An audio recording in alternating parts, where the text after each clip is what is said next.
Meu irmão, minha irmã, celebramos hoje a solenidade de Pentecostes, encerrando na liturgia o ciclo pascal. Pentecostes é uma festa muito antiga, que já existia no Antigo Testamento. Para Israel, inicialmente, era uma festa ligada às colheitas. Mais tarde, tornou-se uma celebração da aliança feita no Sinai, que aconteceria 50 dias depois da Páscoa.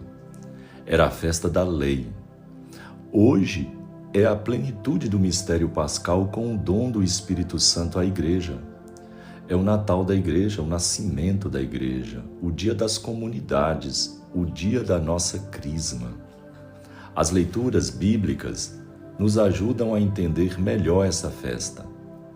Na primeira leitura, Lucas apresenta o fato 50 dias após a Páscoa, fazendo coincidir com o Pentecostes judaico. Nós vemos lá em Atos capítulo 2, versículo de 1 a 11. O interesse do autor é apresentar a igreja como comunidade que nasce de Jesus, que é assistida pelo Espírito e que é chamada a testemunhar aos homens o projeto do Pai.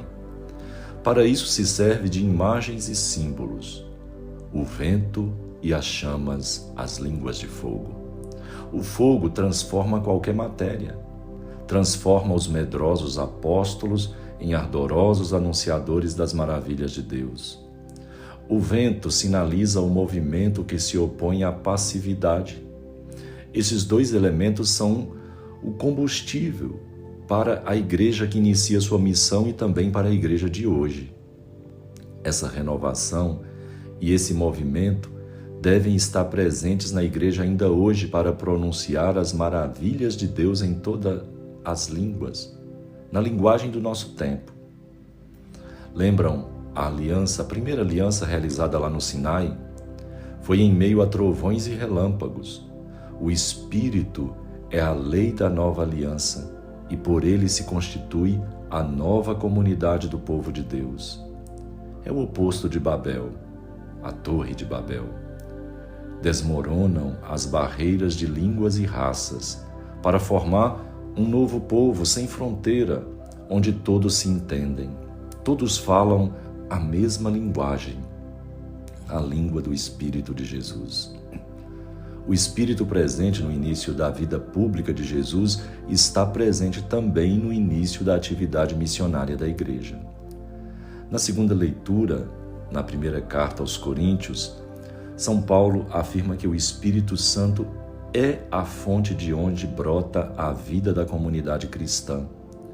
É ele que concede os dons que enriquecem a comunidade e fortalecem a unidade de todos os membros. Devemos acolher os apelos do Espírito Santo para que ele possa continuar fazendo ainda hoje as maravilhas que ele realizou no começo da igreja. No Evangelho de João, os apóstolos recebem a efusão do Espírito Santo ao anoitecer do dia da Páscoa. Eles estão reunidos de portas fechadas por medo das autoridades. Jesus ressuscitado aparece no meio deles e deseja a paz esteja com vocês. E envia em missão os apóstolos dizendo: como o Pai me enviou, eu também vos envio. Para isso, sopra sobre eles, transmitindo-lhes a vida nova, a força, o Espírito Santo. Recebei o Espírito Santo. E o dom do perdão e da reconciliação. O Espírito, ele é portador do dom da paz e mensageiro do perdão e do amor do Senhor. O cristão, ele é um enviado para viver e contagiar a paz, experimentar o perdão e a misericórdia e ser construtor da comunidade. João e Lucas têm perspectivas diferentes, mas a finalidade é a mesma. O Espírito que ajudou Jesus a realizar o projeto de Deus também anima agora a comunidade cristã. O nosso Pentecostes, diante desse fato, nós também talvez invejemos a sorte dos apóstolos E nos esquecemos que o Pentecostes ele continua até hoje no nosso Pentecostes, o Pentecostes de cada um de nós. Também em nossa vida houve um Pentecostes no batismo. Recebemos pela primeira vez o Espírito Santo, fomos inseridos na igreja, obra do Espírito Santo. Mas na crisma recebemos a plenitude do Espírito Santo. Por isso o batismo é a nossa Páscoa e a crisma é o nosso Pentecostes. Lendo a Bíblia, notamos que Deus, sempre que escolhia uma pessoa para uma missão importante, ungia essa pessoa e enviava o seu Espírito.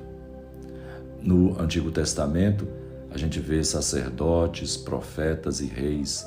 Em Cristo, no batismo, antes de iniciar a vida apostólica, Maria, quando aceitou ser a mãe do Salvador, ficou repleta do Espírito Santo.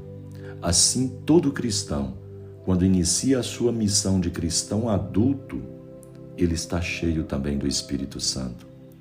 Pelo batismo, nós entramos na família, nos tornamos membros da igreja.